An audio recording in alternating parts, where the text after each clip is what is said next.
आप देख रहे हैं इंडिया टाउन न्यूज, भारत की बात। नमस्कार, स्वागत है आपका इंडिया टाउन न्यूज के खास बुलेटिन खबरें राजनांदगांव में। मैं हूं आपके साथ रंजना राज। बुलेटिन की शुरुआत करने से पहले एक नजर आज की हेडलाइंस पर। राजनांदगांव के नालंदा परिसर निर्माण स्थल पर हो रही पेड़ों की कटाई, युवा कांग्रेस ने किया अनोखा प्रदर्शन, हवन पूजन का आयोजन कर दिया पर्यावरण संरक्षण का संदेश। राजनांदगांव में युक्तियुक्तकरण में हुई अनियमितता, अंग्रेजी स्कूल में पदस्थ किए गए हिंदी शिक्षक, गंजपारा इग्नाइट स्कूल में शिक्षकों की भरमार, बाकी स्कूलों में शिक्षकों की तलाश जारी।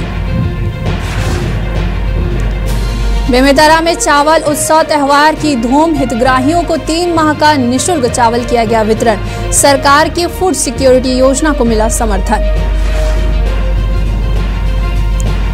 छुरिया में मोर गांव मोर पानी अभियान की गूंज, जिला पंचायत अध्यक्ष किरण वैष्णव ने दिया वर्षा जल संरक्षण का संदेश, ग्रामीणों से सोख्ता गड्ढा बनाने की अपील। युवकों ने डंडे से भालू पर किया हमला, पूरा वीडियो सोशल मीडिया पर हुआ वायरल, पशु प्रेमियों ने कार्रवाई की मांग। हेडलाइन के बाद अब खबरें विस्तार से। राजनांदगांव के नालंदा परिसर निर्माण स्थल पर हो रही पेड़ों की कटाई के विरोध में युवा कांग्रेस ने अनोखा प्रदर्शन किया है। नगर निगम को सद्बुद्धि देने की कामना करते हुए उन्होंने हवन पूजन का आयोजन किया और पर्यावरण संरक्षण का संदेश दिया। बताया जा रहा है कि पूर्ववर्ती कांग्रेस सरकार के कार्यकाल में इस स्थान पर बर्ड पार्क बनाए जाने की योजना थी, लेकिन सत्ता परिवर्तन के बाद यह योजना ठंडे बस्ते में चले गई। वर्तमान भाजपा सरकार के द्वारा अब यहां नालंदा परिसर का निर्माण किया जा रहा है, जहां छात्रों के लिए हॉस्टल सुविधा, अध्ययन केंद्र और प्रतियोगी परीक्षाओं की तैयारी के लिए विशेष संसाधन उपलब्ध कराए जाएंगे। इस निर्माण के लिए लगभग 40 पेड़ों की कटाई की जा रही है, जिसे लेकर पर्यावरण प्रेमी और युवा कांग्रेस कार्यकर्ता विरोध में उतर आए हैं। उनका कहना है कि विकास जरूरी है, लेकिन पेड़ों की बलि देना ये कहीं भी उचित नहीं है। पूरे देश भर में एक ऐसा अनोखा प्रदर्शन आज तक के नहीं हुआ होगा, जो कि आज पूरे छत्तीसगढ़ प्रदेश के हिसाब से राजनांदगांव जिले में आज एक ऐसा प्रदर्शन किया गया है जो कि वृक्ष को बचाने के लिए। वर्तमान में अभी हम जिस जगह पर खड़े हुए हैं, ये आगामी समय में नालंदा परिसर बनने की तैयारी पर है और आज का जो दिन है वो विश्व पर्यावरण दिवस है। एक तरफ सरकार कहती है कि एक पेड़ माँ के नाम लगाओ, और वहीं अगर देखा जा रहा है तो दूसरी ओर सरकार ही इन पेड़ों की बलि चढ़ा रहा है।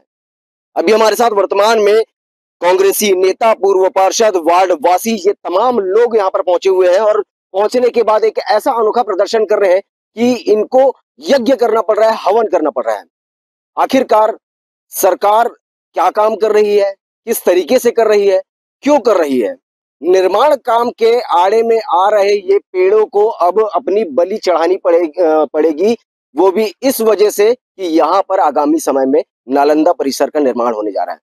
पूर्व में डॉक्टर रमन सिंह, जो कि यहाँ के विधायक भी हैं, वर्तमान में विधानसभा के अध्यक्ष हैं, उनके द्वारा बड़ी घोषणा भी की गई थी कि इस जगह पर नालंदा परिसर बनना जाए, मगर विकास के आड़े में ये जो पेड़ आ रहे हैं अब इनको अपनी बलि देनी पड़ जा रही है। अभी हमारे साथ कांग्रेसी नेता भी, युवा के लोग भी जुड़े हुए हैं। जी, आपका शुभ नाम बताएंगे? मेरा नाम राजा यादव है, मैं NSY से हूँ। लगभग सैकड़ों पेड़ यहाँ पर है। आज विश्व पर्यावरण दिवस है। पेड़ ही पर्यावरण की सुरक्षा करता है। देखिए, भाजपा की करनी और करनी में बहुत अंतर है। भाजपा एक तरफ कहती है कि एक पेड़ माँ के नाम से उगाई है और दूसरी तरफ वही पेड़ को काटने का प्रयास कर रही है। लगातार इस मुद्दे को हम लोग उजागर कर रहे हैं, आप मीडिया के माध्यम से, जनता के माध्यम से कर रहे हैं। लगभग जिस जगह पर हम खड़े हैं, यहाँ लगभग 250 से 300 वृक्ष रहे हैं, लेकिन आज की स्थिति में आप देखेंगे तो आधे से ज्यादा कम हो चुके हैं। जो नालंदा परिसर जो यहाँ बनने वाला है, उसकी जो पहले की जो चयन किया गया था, जो स्थान है, वो दूसरी जगह था, लेकिन बाद में इसको ले लिया गया है। ये इसका विरोध हमने शुरू से भी किया गया था, लेकिन पता नहीं क्यों डॉक्टर साहब जो हमारे विधायक हैं, उनको समझ में नहीं आ रहा है कि इसी जगह को बार बार क्यों चयन किया जा रहा है। इसी कारण है कि जो बनना है नालंदा परिसर, उसके लिए अच्छी और जगह भी हमारे चयन में है, फिर भी इस जगह का चयन करना समझ से परे है। देखिए, विरोध तो तमाम आपने देखे होंगे, मगर आज एक ऐसा विरोध था जो कि हवन करके, गायत्री मंत्र का जाप करके, हवन पूजन में शामिल होकर के कांग्रेसी और वार्डवासी लोग यहाँ पर पहुंचे हुए थे। इस जगह पर जो नालंदा परिसर बनने की घोषणा की जा चुकी थी, उसको लेकर के एक अनोखा विरोध प्रदर्शन किए थे। हमारे साथ में अभी पूर्व पार्षद कांग्रेसी ऋषि शास्त्री जी भी है। शास्त्री जी, आज गायत्री मंत्र का जाप करके हवन यज्ञ करना पड़ा है आपको। जी, मैं इस वार्ड का पूर्व पार्षद रहा हूं और बचपन से जिस जगह में हम खड़े हैं वहां उस जगह को हम नर्सरी नाम से पुकारते थे। सारा राजनांदगांव इस जगह में इस पेड़ों की खूबसूरती को देख करके यहाँ रानी सागर के ऊपर या गौरव पथ में टहलने आया करता था। लेकिन आज ये क्या हुआ कि इन पेड़ों की कटाई हो रही है। इसके पूर्व में विपक्ष के और पक्ष के दोनों ही नेता ने नगर निगम में बैठ करके बजट तैयार किया था, जिसमें 1 करोड़ का बर्ड पार्क बनने का यहाँ पे प्रस्ताव हुआ था, जिसमें नगर वासियों की सहभागिता थी। चाहे कांग्रेस की बात कर ले, चाहे भाजपा की बात कर ले, दलगत राजनीति से हट करके यहाँ बर्ड पार्क बनने का प्रस्ताव हुआ था। उसके पश्चात सामान्य सभा की बैठक में यहाँ इस प्रस्ताव को सबने सराहना की थी और हमने शासन को बर्ड पार्क बनाने के लिए राशि की स्वीकृति के लिए पत्र सौंपा गया था।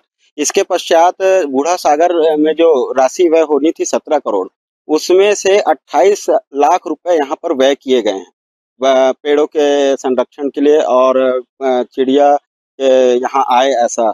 और उसके बाद लगातार इसमें प्लानिंग हो रही थी कि इसको और बेहतर किया जाएगा, लेकिन ऐसी किसकी काली दृष्टि लग गई कि इन पेड़ों की अब कटाई हो रही है। मैं निवेदन करना चाहूँगा विष्णुदेव साय सरकार से और हमारे विधायक यहाँ के रमन सिंह जी से कि वो जो पेड़ सजाए गए थे उन्हें सजोए रहने देना चाहिए और पहले पूर्व घोषणा अनुसार जिस प्रकार से नालंदा परिसर की घोषणा साइंस कॉलेज में हुई थी, अगर साइंस कॉलेज में किसी कारणवश नहीं बन पा रहा है तो ऐसी पर्याप्त जगह में बने जहां पेड़ों को क्षति ना हो। आज विश्व पर्यावरण दिवस में आज हमने संदेश दिया है, इसके पहले रक्षा सूत्र बांधे, उसके बाद हमने पत्र सौंपा कि पेड़ों की कटाई ना हो और नालंदा परिसर एक अच्छे सुगम जगह में बने। और आज हमने सद्बुद्धि यज्ञ किया जिसमें हमने गायत्री मंत्र का उच्चारण किया है। इसके साथ साथ हमने पेड़ों को बचाने के लिए महामृत्युंजय का जाप किया है और आहुति डाली है। वार्डवासी यहाँ मौजूद थे, युवा यहाँ मौजूद थे और लगातार हम पेड़ों को बचाने के लिए प्रयास कर रहे हैं।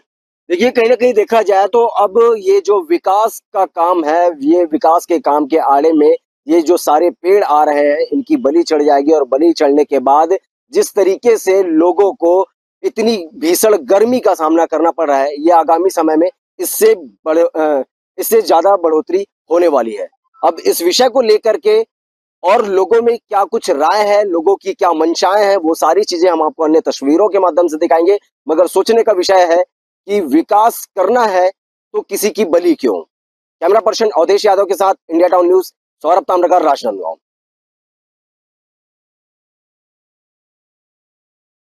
नालंदा परिसर बेसिकली एक ऐसा स्ट्रक्चर है जो लाइब्रेरी भी है और छात्रों के लिए रीडिंग जोन भी है जिसमें निर्माण होना है।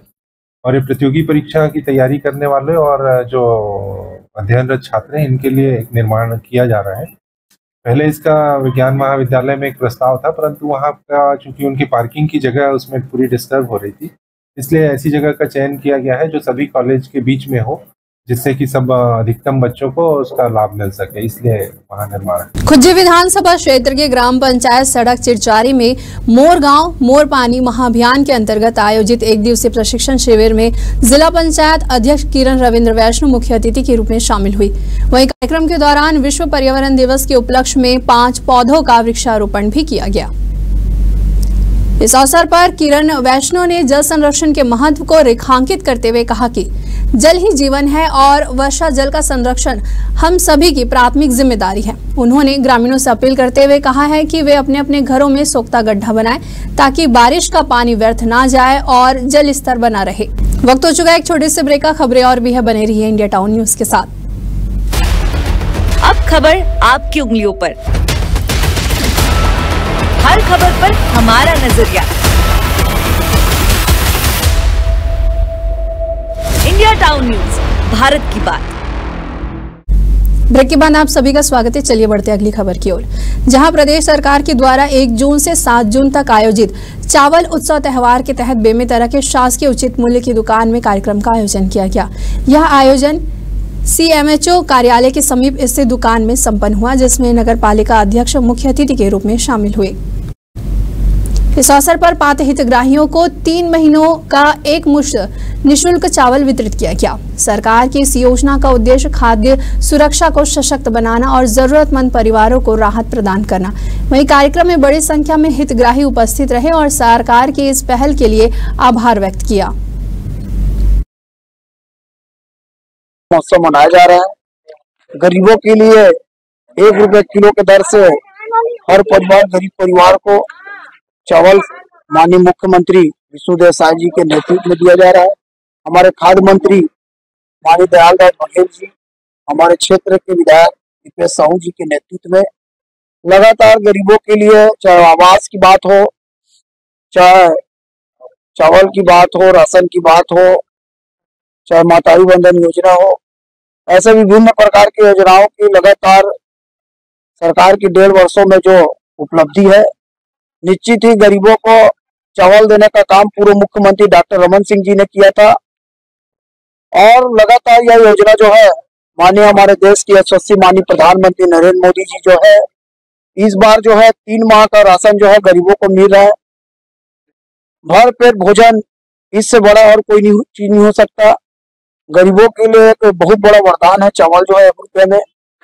आज के महंगाई के समय में और आज के इस युग में जो है, देख रहे हो आप, गरीबों को अगर किसी चीज की आवश्यकता है तो पेट भर चावल की आवश्यकता है। हाँ, चावल ले गए लाइन सोसाइटी पहले हर महीना मिलत रही से, यदि 3 महीने देवत थी सरकार हमारे विष्णुदेव साहब बहुत अच्छा करे थे और कोई पैसा ऐसा नहीं लिया, शुरू फ्री देवत थी चावल बढ़िया। मोदी सरकार के धन्यवाद, विष्णु साहब जी के धन्यवाद जो गरीब मंगा देवत 3 महीने चावल। थाना डोंगरगांव पुलिस को बड़ी सफलता हाथ लगी है, जहां साल 2017 में दर्ज धोखाधड़ी के एक प्रकरण में लंबे समय से फरार चल रहे आरोपी को पुलिस ने गिरफ्तार कर न्यायिक अभिरक्षा में भेज दिया है। दरअसल डोंगरगांव थाना क्षेत्र में संदिग्ध गतिविधियों पर निगरानी और लंबित मामलों के निराकरण के लिए विशेष अभियान चलाया जा रहा है। इसी कड़ी में आरोपी रामधानी राम विश्वकर्मा गिरफ्तार कर न्यायालय में प्रस्तुत किया गया है, जहां उसे न्यायिक रिमांड पर जेल भेज दिया गया है। टाउन हॉल में विकसित कृषि संकल्प अभियान के अंतर्गत किसान मेला संगोष्ठी कार्यक्रम का आयोजन संपन्न हुआ। इस कार्यक्रम में साजा विधायक ईश्वर साहू और बेमेतरा विधायक दीपेश साहू विशेष रूप से उपस्थित रहे। साथ ही कृषि विभाग के वरिष्ठ अधिकारी, कृषि वैज्ञानिक और सैकड़ों किसान भी शामिल हुए। कार्यक्रम के दौरान कृषि वैज्ञानिकों के द्वारा उन्नत कृषि तकनीकों की जानकारी दी गई, जिससे किसान कम पानी, जैविक खाद और वैज्ञानिक तरीकों का उपयोग कर बेहतर पैदावार ले सके। इस अवसर पर मुख्य अतिथियों के द्वारा कृषि योजनाओं के अंतर्गत लाभान्वित हितग्राहियों को स्प्रेयर मशीन और बीजों का वितरण किया गया। बता दें कि यह अभियान 12 जून तक जिले के विभिन्न स्थानों पर जारी रहेगा।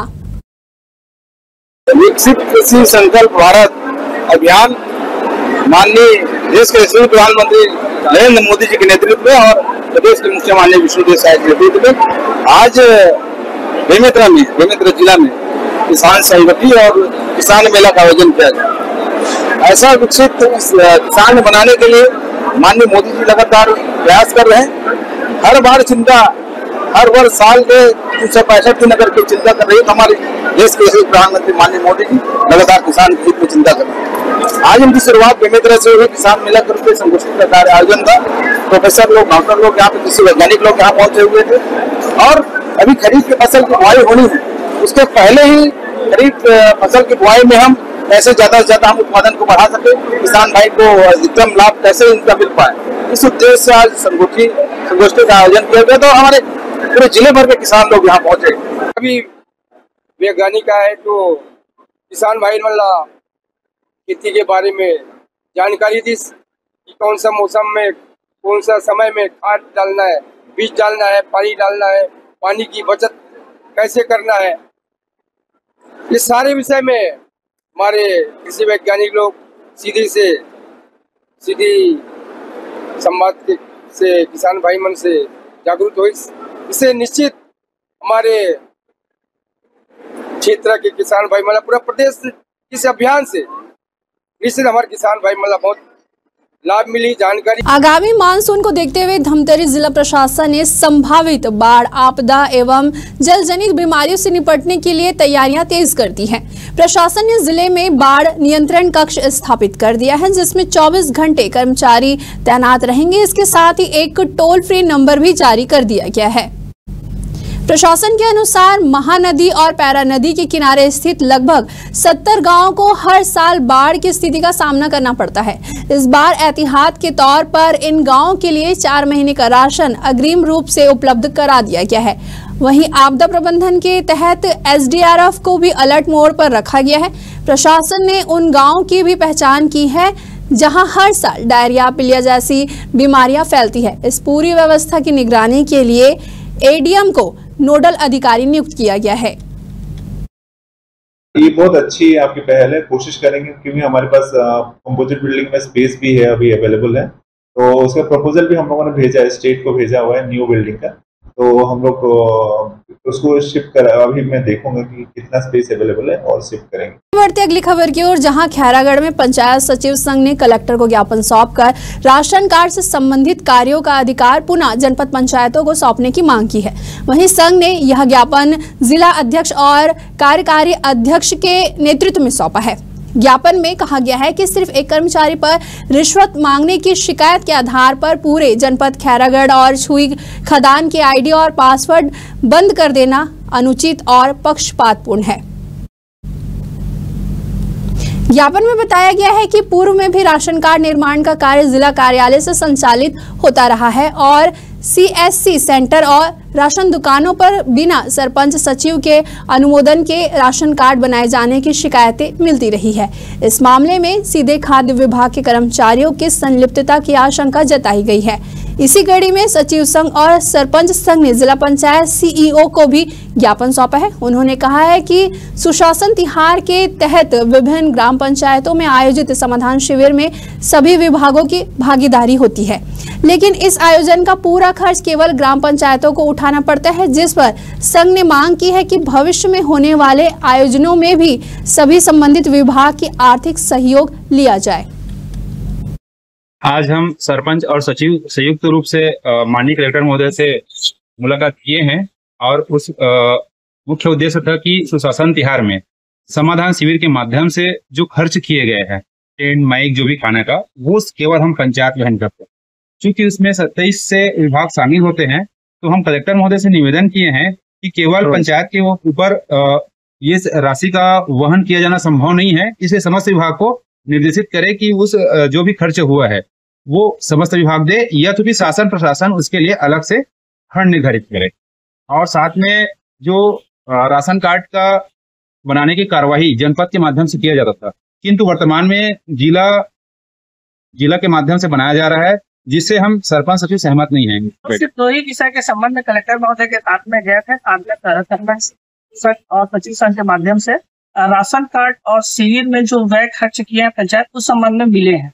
मैं बताना चाहूंगा कि ग्रामीण जन परेशान हो रहे हैं। कहीं कहीं हमारी साख पर एक घटना है, एक सचिव की विश्वसनीयता ग्राम पंचायत में सबसे ज्यादा होती है और एक छोटा सा राशन कार्ड को और हम सचिव निराकरण नहीं कर पा रहे हैं, ये हमारे लिए बहुत विडंबना और दुखद की बात है। और हमेशा से पूरे निष्ठा से ग्राम पंचायत सचिव के माध्यम से राशन कार्ड बनाया गया है और लोगों में अच्छे से वो काम किया गया है।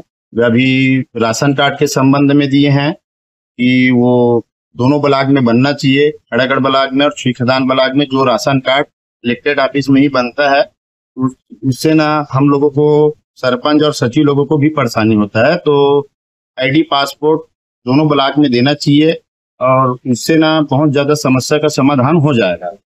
दूसरी बात यह है कि शासन तिहार में जो लागत पंचायत ही अभी दे रहे हैं, तो उसको सभी विभाग से देना चाहिए। डोंगरगढ़ में इन दिनों भालुओं की बढ़ती आवाजाही स्थानीय निवासियों के लिए चिंता का विषय बन गई है। बीते 4 दिनों से भीमनगर, छिरपानी, केदारबाड़ी सहित माता बमलेश्वरी मंदिर की पहाड़ी तक भालुओं की मौजूदगी दर्ज की गई है। मंदिर की सीढ़ियों पर भालुओं के दिखने की घटना ने प्रशासन और श्रद्धालु दोनों की चिंता बढ़ा दी है। सोशल मीडिया पर वायरल हो रहे वीडियो में भालू खुलेआम रिहायशी इलाकों में घूमते नजर आ रहा है, जो कि आम लोगों की सुरक्षा के लिए खतरे की घंटी है। वन विभाग की टीम स्थिति को संभालने में जुटी हुई है। भालुओं को पकड़कर जंगल में छोड़ा जा रहा है। वहीं स्थानीय जानकार बताते हैं कि डोंगरगढ़ के जंगलों में भालुओं का लंबे समय से वास रहा है, लेकिन हाल ही के वर्षों में पेड़ों की अंधाधुंध कटाई, अवैध शिकार, भोजन की कमी और फोटोग्राफरों की बेतरतीबी आवाजाही ने इन वन्य जीवों को असुरक्षित महसूस करा दिया है। इसी असुरक्षा के चलते अब भालू इंसानी बस्तियों की ओर बढ़ रहे हैं। फिलहाल नगर प्रशासन और वन विभाग स्थिति पर लगातार नजर बनाए हुए हैं। डोंगरगढ़ क्षेत्र में वन्य जीवों के प्रति असंवेदनशीलता और हिंसा का एक चौंकाने वाला मामला सामने आया है। सोशल मीडिया पर वायरल हो रहे एक वीडियो में कुछ युवक भीमनगर स्थित पंप हाउस के पास एक भालू पर डंडों से हमला करते नजर आ रहे हैं। यह घटना न केवल अमानवीय है बल्कि वन्य जीव संरक्षण कानूनों का खुला उल्लंघन भी है। जानकारी के अनुसार यह वीडियो बीते दिनों का बताया जा रहा है, जो अब वायरल हो चुका है। स्थानीय नागरिकों और पर्यावरण प्रेमियों ने वन विभाग से मांग की है कि इस मामले में दोषियों के खिलाफ सख्त कार्रवाई की जाए। साथ ही जंगल क्षेत्र में गश्त बढ़ाकर अवैध गतिविधियों पर तुरंत रोक लगाई जाए। चलिए बढ़ते अगली खबर की ओर, जहां शिक्षकों के युक्तियुक्तकरण को लेकर एक बार फिर शिक्षा विभाग की लापरवाही सामने आई है। विभाग का दावा है कि अतिशय शिक्षकों को स्कूल में पदस्थ कर शिक्षकों की कमी दूर किया जा रहा है, लेकिन जमीनी हकीकत इससे उलट है। कई स्कूलों में आज भी शिक्षकों की भारी कमी बनी हुई है। वहीं दूसरी ओर जिन स्कूलों में पहले से ही शिक्षक पर्याप्त है, वहां अतिरिक्त शिक्षकों का पदांकन कर दिया गया है। राजनांदगांव के गंजपारा में स्थित इग्नाइट अंग्रेजी माध्यम स्कूल इसका ताजा उदाहरण है। यहाँ पहले से 5 शिक्षक कार्यरत थे, फिर भी युक्तियुक्तकरण के तहत 4 और शिक्षकों का पदांकन कर दिया गया है। चौंकाने वाली बात यह है कि यहाँ पदस्थ किए गए नए शिक्षक हिंदी माध्यम से पढ़े हुए हैं, जिन्हें अब अंग्रेजी माध्यम स्कूल में पढ़ाने की जिम्मेदारी दी गई है। विभाग की सबसे बड़ी यह चूक है कि संलग्न शिक्षकों को कार्य मुक्त किए बिना ही नए शिक्षकों का पदांकन कर दिया गया है, जिससे विभाग की प्रक्रिया पर सवाल उठ रहे हैं। देखिए, गंजपारा में 180 स्कूल के पीछे में केवल एक टीचर रेगुलर टीचर थी, बाकी सब अटैचमेंट पे थे, संलग्न थे। संलग्नीकरण कोई स्थायी व्यवस्था होती नहीं, और वो संलग्नीकरण हमेशा शिक्षा सत्र प्रारंभ होने के बाद 30 अप्रैल को समाप्त हो जाता है। तो पद रिक्तता की स्थिति थी, लगातार वहाँ शिक्षक की मांग आती थी। युक्तिकरण जब शिक्षकों का किया गया तो उनमें से उन शिक्षकों को भेजा गया वहाँ जो अंग्रेजी माध्यम में पढ़ा सकते हैं या पढ़ा लेंगे। तो वहाँ स्थायी रूप से शिक्षक की कमी का निराकरण किया गया है। तो उनको कार्यमुक्त नहीं किया गया? नहीं, कार्यमुक्त करके वो कार्यभार ग्रहण कर चुके हैं। सभी 4 शिक्षक जो अटैच टीचर है वो कार्यमुक्त जरूर नहीं हुए हैं, लेकिन जो वहाँ युक्तिकरण में गए हैं उनको कार्यभार ग्रहण कराया जा चुका है। और जो वहाँ पहले से संलग्न टीचर है, क्योंकि टीचर आ गए हैं, तो उनको धीरे धीरे रिलीव मूल स्कूल के लिए किया जाएगा। राजनांदगांव जिला प्रशासन के द्वारा प्रेस वार्ता का आयोजन किया गया, जिसमें जिले में शिक्षकों के युक्तियुक्तकरण प्रक्रिया को लेकर विस्तार से जानकारी दी गई। वहीं प्रेस वार्ता की अध्यक्षता कलेक्टर के द्वारा की गई, जिन्होंने कहा कि यह प्रक्रिया शिक्षकों की योग्यता, आवश्यकता और स्कूलों में रिक्त पदों के आधार पर पारदर्शी ढंग से पूरी हुई है। कलेक्टर ने बताया कि युक्तियुक्तकरण का उद्देश्य शिक्षा व्यवस्था को सुदृढ़ करना और शैक्षणिक गुणवत्ता में सुधार लाना है। उन्होंने स्पष्ट किया है कि युक्तियुक्तकरण प्रक्रिया से जिले में अब एक भी स्कूल एकल शिक्षकीय नहीं है और न ही कोई स्कूल शिक्षक विहीन है।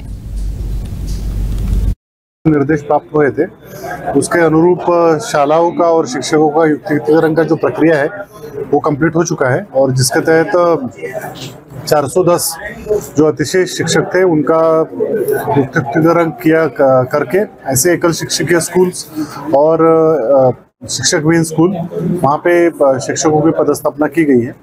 इसके अलावा जिले में 307 स्कूल जो या एक ही कैंपस में संचालित हो रहे थे या आजू बाजू में थे और जहाँ पे दर्ज संख्या कम थी, ऐसे स्कूलों को भी समायोजित करते हुए शालाओं का भी युक्तियुक्तकरण कर लिया गया है। सर, इस प्रक्रिया से एक भी स्कूल एकल शिक्षक ही नहीं रहा। इस पूरी प्रक्रिया के पश्चात कोई भी स्कूल जिले में अभी एकल शिक्षक नहीं है और ना कोई स्कूल शिक्षक विहीन है। अब इसमें ये यूनिफॉर्मिटी आ गई है कि मिनिमम हर स्कूल में 2 शिक्षक रहेंगे। हमारे खास बुलेटिन में फिलहाल इतना ही। मुझे दीजिए इजाजत। नमस्कार। आप देख रहे हैं इंडिया टाउन न्यूज, भारत की बात।